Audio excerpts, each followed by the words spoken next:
dado que hay dificultades para iniciar. La conferencia esta va a ser en Zoom, no como nosotros que estamos en Google Meet. Entonces voy a tener necesidad de salir de Google Meet y entrar a Zoom.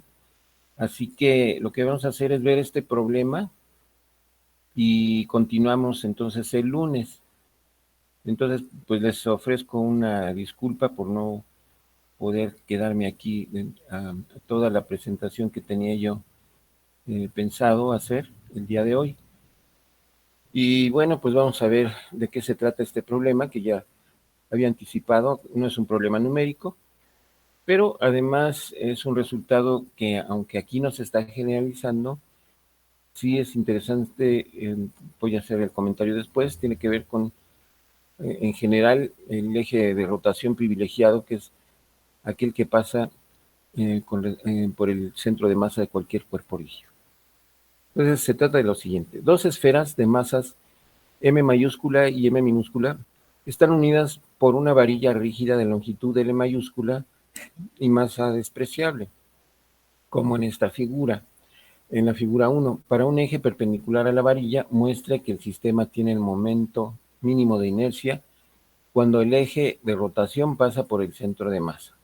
Demuestre que este momento de inercia es I igual a mu por L mayúscula al cuadrado, donde mu es así se le llama la masa reducida del sistema, que es el cociente del producto de las masas, en este caso M minúscula por M mayúscula, y la suma de las mismas, M minúscula más M mayúscula. Calculemos el momento de inercia del sistema considerando que las esferas son puntuales. De hecho, en cualquier problema en el que les digan, no, pues es que hay unas esferas aquí y no les dan el radio de la esfera, significa que se ha supuesto que las esferas pueden ser tratadas como objetos puntuales. Recordemos que el momento de inercia de una partícula puntual en una trayectoria circular de radio r minúscula es I igual a mr cuadrado. Así que el momento de inercia total pues será el momento de inercia, que es mx cuadrada, por más m por L menos x. Bueno, entonces déjenme poner esto. El momento de inercia es la suma de los momentos de inercia. Esta es la fórmula para una sola partícula. Aquí tenemos dos, así que tenemos dos términos del mismo estilo. Entonces, la primera masa pues, que estamos poniendo es M mayúscula, pero esta M mayúscula, si se fijan en la trayectoria, el radio de la trayectoria de M mayúscula es justamente X. Entonces, esta mr cuadrada para la partícula de masa M mayúscula, pues es mx cuadrada, y bueno, es X, y entonces el momento de inercia correspondiente es mx cuadrada, y para la otra masa, M minúscula, esta tiene un radio, pues esta se está moviendo en un radio cuya magnitud es L menos X. Entonces, usando la misma fórmula que tenemos aquí, que es mr cuadrada, en el lugar de la R ponemos L menos X, le elevamos al cuadrado, multiplicamos por la masa y ya tenemos el momento de inercia de la segunda masa, de la masa M minúscula, con respecto a este eje de rotación que pasa justamente es decir, nuestro sistema de referencia coincide con el paso del eje de rotación. Aquí está justamente nuestro eje de rotación. Entonces, la distancia que hay del origen a la masa M mayúscula es X, y la distancia que hay del eje de rotación a M minúscula es L mayúscula menos X. Bueno, ahora, este es el momento de inercia para esta posición en particular, pero nos damos cuenta, permítanme un segundito.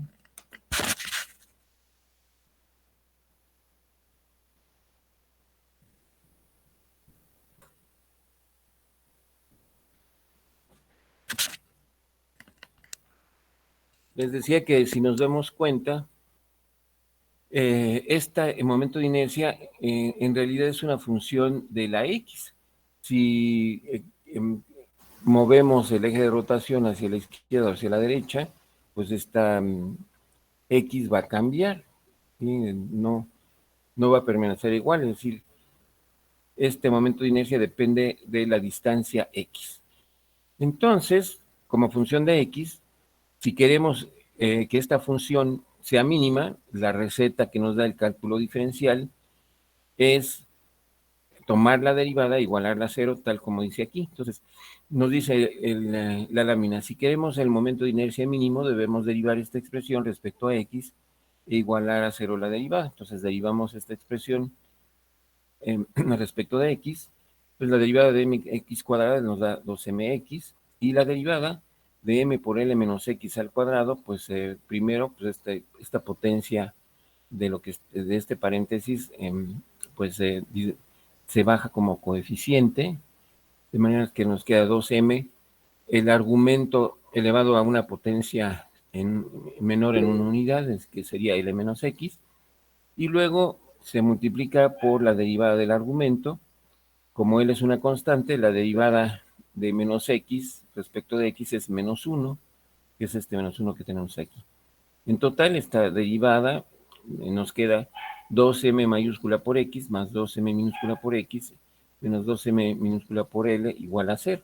Por supuesto, esta expresión pues la podemos poner de manera un poco más accesible, es decir, factorizando la x multiplica m mayúscula más m menos ml al cuadrado igual, menos ml igual a 0, es decir que despejando de aquí la x, nos queda el cociente del producto de m por l mayúscula y la suma de las masas m minúscula más m mayúscula. Bueno, entonces, este es el valor de la x de acuerdo al cálculo diferencial que nos daría el momento de inercia menor para este sistema. Entonces, lo que nos queda ahora es verificar que esta X es justamente la posición del centro de masa. ¿Cómo lo vamos a comprobar? Bueno, dejamos el resultado por un momento y nos vamos al cálculo del centro de masa de acuerdo a la definición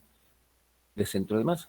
Entonces, de manera independiente vamos a calcular la posición del centro de masa de nuestro sistema de dos partículas, ¿sí? Entonces, la barra no tiene contribución, ya vimos el momento de inercia, así que solamente tenemos las contribuciones de m mayúscula y la m minúscula, así que para la posición del centro de masa tampoco tendrá ninguna contribución la barra, y sería entonces el centro de masa de las dos masas, m mayúscula y m minúscula.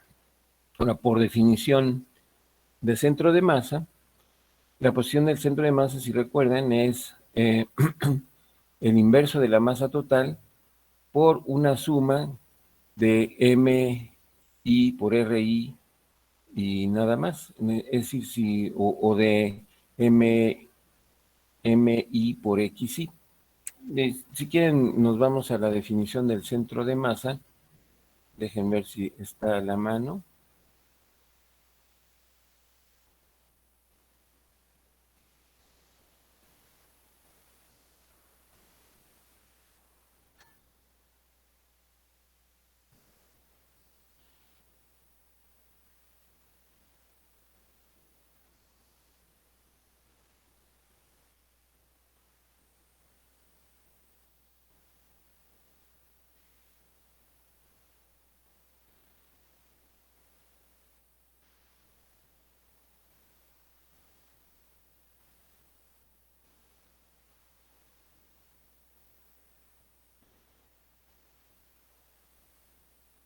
Bueno, si tuviera un pizarrón disponible, ya lo habría escrito, pero aquí está.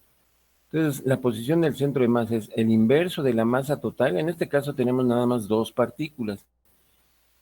Así que la suma iría desde igual a 1 hasta 2. O sea, igual a 1 e igual a 2. Y esta suma, pues tendríamos nada más dos términos. Serían M1R1 más M2R2. Y ya como la coordenada, la coordenada Y es 0, entonces nos quedaría X del centro de masa igual a 1 entre la masa total, M1 por X1 más M2 por X2. Nuestra M1, en nuestro caso, pues es la M mayúscula, y la M2 en nuestro caso pues es la M minúscula. Entonces, pues regresando,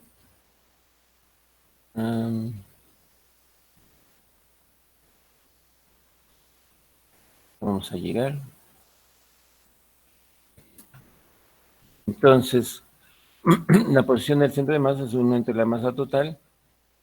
La X1 es la posición de la masa M mayúscula, pero pues vamos a ahora, por conveniencia, a poner en nuestro sistema de ejes coordenados de manera que coincida el 0 con la M mayúscula. Entonces, vean que la posición de M mayúscula en este sistema de ejes coordenados es 0, o sea, la posición de M mayúscula es 0, mientras que la posición de M minúscula es la distancia que hay desde aquí hasta acá, que es L mayúscula. Y eso pues lo metemos en nuestra definición de centro de masa. Entonces, como les había dicho, X1 es 0 y X2 es L mayúscula, multiplicando a las masas M1, que es M mayúscula, y M2, que es la M minúscula. En total, esta posición del centro de masa es M minúscula por L mayúscula entre M más M mayúscula. Y como ven, coincide con el valor de la X que obtuvimos de la consideración o exigencia de que se trate de un mínimo el momento de inercia. Entonces, es la misma posición que la encontrada para el mínimo momento de inercia, y con este valor de X, el momento de inercia será, bueno, pues el momento de inercia con respecto a un eje que pasa por el centro de masa sería 1 entre M minúscula más M mayúscula al cuadrado por M por M cuadrada L cuadrada. Es simplemente sustituir donde dice la posición X, estamos poniendo la X del centro de masa.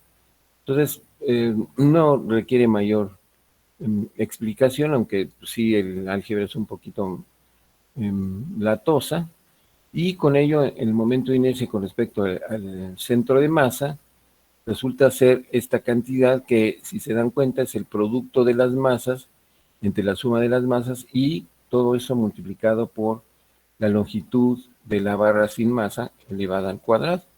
Ahora, si nosotros definimos al cociente del producto de las masas entre la suma de las masas como mu, entonces podemos escribir al momento de inercia con respecto al eje que pasa por el centro de masa como mu por L al cuadrado, que es lo que nos correspondía demostrar. Entonces, este resultado pues es muy particular para este sistema de dos partículas, pero en realidad es válido para cualquier cuerpo rígido, en el sentido de que si andamos buscando el momento de inercia mínimo el momento de inercia obviamente de rotación para un cuerpo arbitrario con respecto a una serie de ejes de rotación, ese momento de inercia será mínimo cuando el eje elegido sea escogido como aquel que pasa por el centro de masa de nuestro cuerpo rígido. Obviamente, nos queda un grado, bueno, 2 grados de libertad para poder realmente definir cuál es el momento de inercia adecuado, porque aún eligiendo a nuestro centro de masa como el paso del eje de rotación, pues todavía podemos girar alrededor de ese punto que hayamos elegido, y dependiendo de la orientación del cuerpo rígido vamos a tener un momento de inercia diferente. Pero no nos metamos en esta cuestión de, pues que no es único este momento de inercia, porque depende, para que quede bien claro, si nos vamos al primer momento de inercia, me tomo la molestia, ya que va a ser el único problema que veamos el día de hoy. Entonces recordemos, el primer momento de inercia que nosotros vimos, calculado explícitamente, que aquí está, es este. Vamos a ver. Entonces, he dicho, como digamos una consecuencia de la solución del problema que acabamos de ver, pues existe el comentario de que no importa qué cuerpo rígido se trate, el momento de inercia va a ser menor cuando el eje de rotación pase por el centro de masa. Pero, por ejemplo, el primero que calculamos fue el momento de inercia de esta varilla delgada con respecto a un eje que pasa por el centro de masa. Bueno, pero fíjense que aquí es perpendicular el, el eje elegido, la Y, es perpendicular al eje de simetría de la varilla. Pero ¿y qué pasa si nosotros giráramos, aunque sea un poquito, nuestra varilla, es decir, que queda diagonal al eje de rotación? Entonces podríamos calcular el momento de inercia, pero ya no sería el mismo. Seguiría siendo el mínimo con respecto a cualquier conjunto de ejes que fueran paralelos a este eje de rotación, pero no tendría que ser el único porque pues ahora tendríamos pues un conjunto diferente porque ahora si elegimos uno, digamos que esté a 45 grados, el momento de inercia va a cambiar y seguirá siendo el mínimo, pero con respecto a todos los ejes que sean paralelos a este, es decir, a todos los ejes que formen 45 grados con respecto al eje Y. Entonces, ustedes tienen que tomar en consideración eso y con esa salvedad, pues es válido la conclusión a la que hemos llegado después de resolver este problema. Entonces, el momento de inercia mínimo para cualquier cuerpo rígido resulta ser el momento de inercia cuando se calcula con respecto a un eje que pasa por el centro de masa de ese cuerpo rígido. Claro, depende de la orientación relativa de ese eje de rotación. Dependiendo de la orientación, vamos a tener un valor diferente de ese momento de inercia. Pues nos quedamos, les decía yo, con este primer problema. Por necesidad, les ofrezco una disculpa, me tengo que ir a la reunión esta, a prepararla realmente, porque ya va a llegar la reunión y tengo que, pues primero verificar que sí me hayan dado la clave adecuada y si no, pues a ver cómo las arreglo para esta conferencia. No se Entonces, preocupe, profe, gracias. muchas gracias y nos vemos entonces el lunes. Que Gracias, tengan profe. muy bonito fin de semana. Gracias, profe, igualmente. Gracias, profe. Nos vemos. Nos vemos, gracias.